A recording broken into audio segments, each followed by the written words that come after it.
Cela dépendait de Truman, cela dépendra d'Eisenhower ou de quiconque deviendra président des États-Unis. Cela dépend d'eux.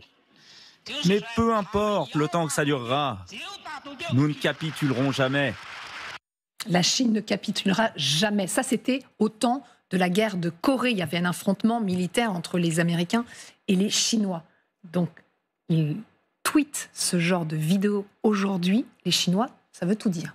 Pour afficher leur détermination sans faille et en effet convoquer la figure de Mao, la guerre de Corée, l'affrontement en effet États-Unis-Chine sur le sol asiatique, avec ce message en fait qui est là et dans la bouche de Mao, mais en gros ce n'est pas nous qui décidons de la durée de cette guerre, c'est eux, mais nous sommes bien prêts à ne jamais capituler.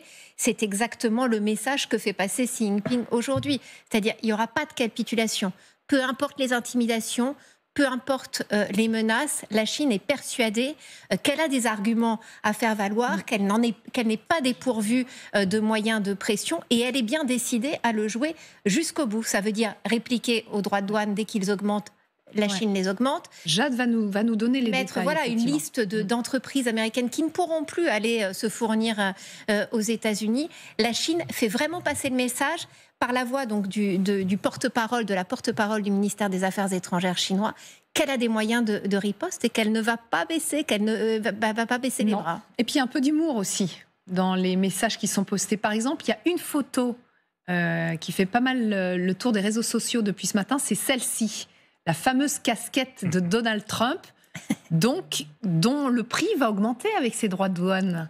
Effectivement, pourquoi ? Est-ce que cette casquette « Make America Great Again », ça suppose qu'elle est fabriquée en Chine, si ça augmente les droits de douane ? Vous allez vérifier. On en a rapporté des États-Unis et on est allé vérifier. Donc, je vais vous montrer l'étiquette à l'intérieur. J'espère que je vais réussir à vous le montrer. Voilà. Alors, voilà. Oui, alors, d'un côté ou de l'autre du micro, on voit USA, ok. Et là, on voit bien Made in China. Cette casquette-là, alors c'est vraiment pas le cas de toutes les casquettes rouges. Alors sans bouger, Magali, on va essayer parce qu'effectivement c'est encore un peu flou, mais on le voit en deuxième ligne, effectivement. On fait le point. Made in China, voilà, c'est l'apparition.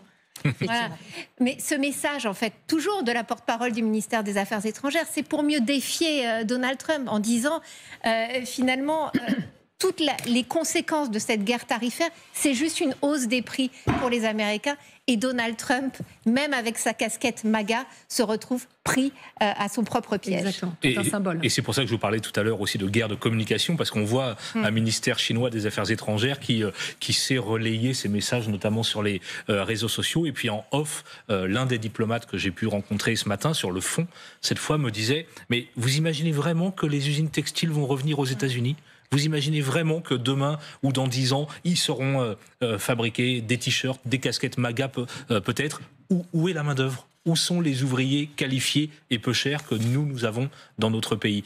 Ils sont très conscients que le plan de Trump pour redonner du sang neuf à l'industrie américaine, ça va être compliqué, notamment à cause de la main-d'œuvre. Exactement. Ce sera l'histoire du club de Laura Pouget, justement, à 16h30.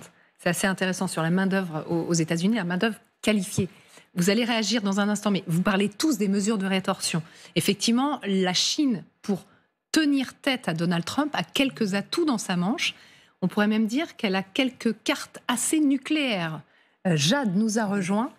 Quelles sont les pièces maîtresses de la Chine alors effectivement, elle a préparé, en fait, on se rend compte, un véritable arsenal de guerre commerciale pour minimiser les frais pour elle et maximiser les coûts pour les États-Unis. L'objectif de la Chine, c'est quoi ? Viser directement les grandes entreprises américaines qui commercent avec les Chinois, donc à peu près toutes les entreprises américaines. Elle a plusieurs cordes à son arc, mais la plus importante, c'est celle-ci, la liste noire. Vous allez le voir, liste noire des entités dites peu fiables sur lesquelles la Chine inscrit les entreprises qu'elle considère comme nuisibles à son pays. Une fois inscrite dessus, l'entreprise ne peut plus faire de commerce avec la Chine, ne peut plus investir dans le pays. Même les employés considérés comme les plus stratégiques n'ont pas le droit d'entrer sur le territoire. Cette liste existe depuis 2019, mais c'est en 2023 que la Chine a véritablement commencé à l'utiliser pour la première fois, mais seulement depuis quelques mois, elle monte en puissance. Pour vous donner un exemple, juste hier, 6 entreprises américaines ont été,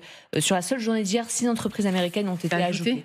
Aujourd'hui, vous avez 38 entreprises américaines qui y figurent, des entreprises, et c'est ça le plus sensible, qui travaillent le plus souvent avec le Pentagone, qui fournissent directement la défense américaine. Ce sont des entreprises qui sont le plus souvent spécialisées dans les technologies de pointe, dans l'intelligence artificielle, dans la défense. Exemple, sur cette liste, on retrouve Shield IA, pour ceux à qui ça parle. Moi, ça me dit rien du tout. J'ai regardé justement ce qu'ils faisaient. Ce sont des entreprises qui fournissent aujourd'hui l'armée américaine et la NASA en système électronique de pointe. Dans la boîte à outils de la Chine, on trouve également le contrôle des exportations. C'est quoi ? C'est ce qui permet en fait à un pays d'aller mener une enquête un peu plus approfondie sur qui achète et pour quelles raisons ils achètent. C'est une arme qui est utilisée par les Chinois, notamment sur quoi ? Les terres rares. Parce que c'est essentiel aujourd'hui pour les États-Unis pour alimenter, on y revient, notamment leur défense, mais de manière plus générale, vous le savez, pour construire les batteries de téléphones, de voitures, pour construire les ordinateurs, les puces électroniques, les télés, enfin, en résumé à peu près tout. La Chine contrôle aujourd'hui 70% de la production mondiale de terres rares et elle a importé, enfin 70% des terres rares qui ont été importées aux États-Unis l'année dernière viennent de Chine. En résumé, sans terres rares chinoises, les États-Unis sont littéralement à genoux. D'ailleurs, quand la guerre commerciale a débuté, c'est intéressant, le gouvernement américain avait exempté les terres rares à la base des droits de douane, preuve qu'elle ne voulait surtout pas qu'on y touche. En résumé, la Chine est aujourd'hui beaucoup mieux armée que ce qu'elle pouvait l'être en 2018 quand tout ça a débuté. Exactement, sous Trump 1 finalement. Et j'ajoute juste quelque chose. Pourquoi est-ce qu'ils sont mieux armés ? Parce que, encore une fois, ces diplomates chinois me disaient tout à l'heure, on a l'expérience de Trump 1, on a l'expérience du premier mandat, et c'est pour ça qu'on réagit très vite et très fort maintenant, parce qu'on a eu le temps de préparer notre réponse. Ouais, ils se sont entraînés en quelque sorte, en tout cas ils ont tiré les leçons de ce premier mandat. Je parlais d'armes nucléaires en possession de la Chine, c'est vraiment ça ? Oui, c'est vrai, mais en même temps, je pense que la Chine, et c'est là aussi un peu paradoxal, on a parlé de capitulation, je pense que là, ça va bien au-delà de questions économiques. Je pense que les deux parties parlent qu'il faut négocier, mais chacun, en particulier Donald Trump, tient des propos limite insultants vis-à-vis des Chinois, et ça, je pense que c'est inacceptable, indépendamment des questions économiques, pour le pouvoir chinois. Chacun doit garder la face. Ouais. Et donc, je pense que c'est là où, malgré tout, on est dans une surenchère. Moi, je pense que quand même, la Chine est dans une stratégie qui n'est pas la stratégie suivie, par exemple, par l'Europe ou par le Mexique. Il y a une stratégie de surenchère, répondre Et c'est risqué ?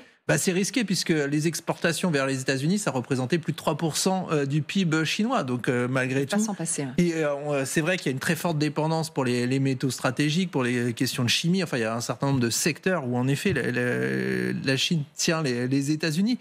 Mais l'inverse est vrai aussi, c'est-à-dire que si les États-Unis se ferment à la Chine, ça va être très très très compliqué pour le pouvoir chinois, parce que la croissance chinoise était tirée vers les exportations, et les États-Unis, c'était un des principaux marchés de destination des exportations chinoises. Et on voit bien que ça fait des années que la Chine dit on va relancer son marché intérieur, relancer la consommation. En fait, ils n'y arrivent pas. Et ils ne veulent pas vraiment le faire.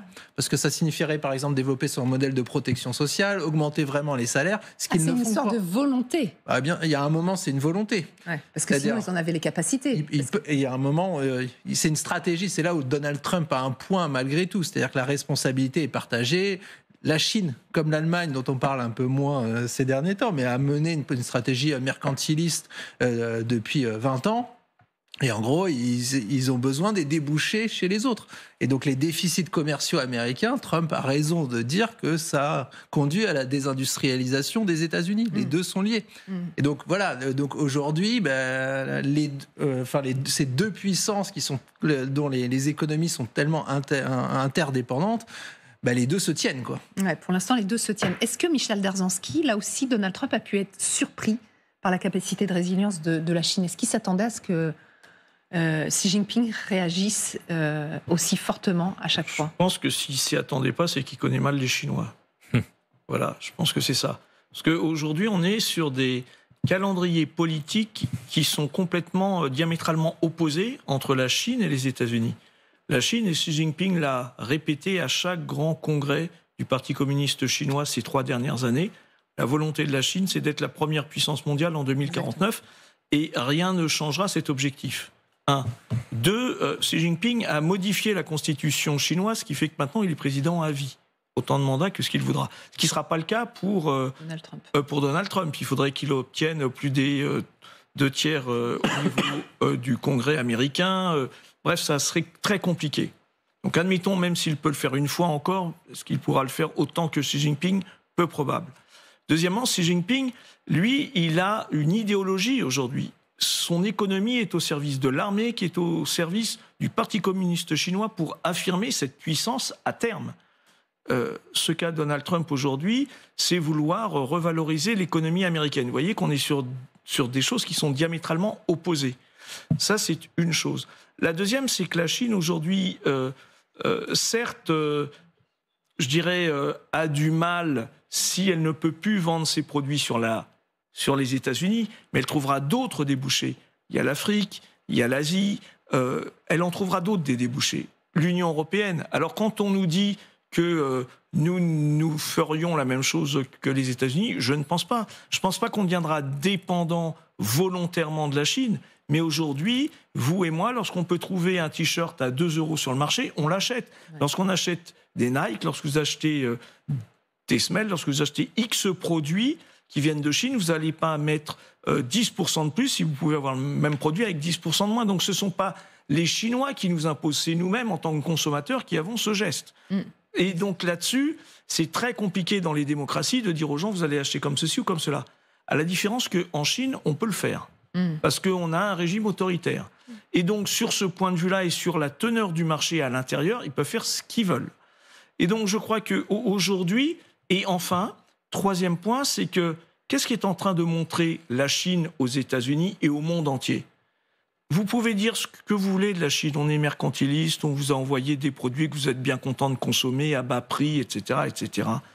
Mais nonobstant, nous, on respecte encore les règles internationales. Et regardez, ce monsieur est en train de sortir des règles internationales. Certes, nous avons tenu une monnaie par le fil de la patte et on l'a fait monter ou descendre en fonction de nos désirata politiques et pas des désirata réels de l'économie réelle. Mais nonobstant, on reste la Chine. Et je pense que là, c'est une erreur. Je dirais qu'au pire des cas, on pourrait arriver d'une part à une guerre des monnaies, et puis in fine, à ce qu'a déclaré et ce qu'avait écrit Graham Allison et que ne veulent pas les Chinois, parce qu'ils ont étudié le livre de Graham Allison, c'est-à-dire le complexe de Thucydide, une puissance montante, une puissance descendante, et une puissance qui veut revenir à la place de la puissance ascendante, la Chine face aux États-Unis.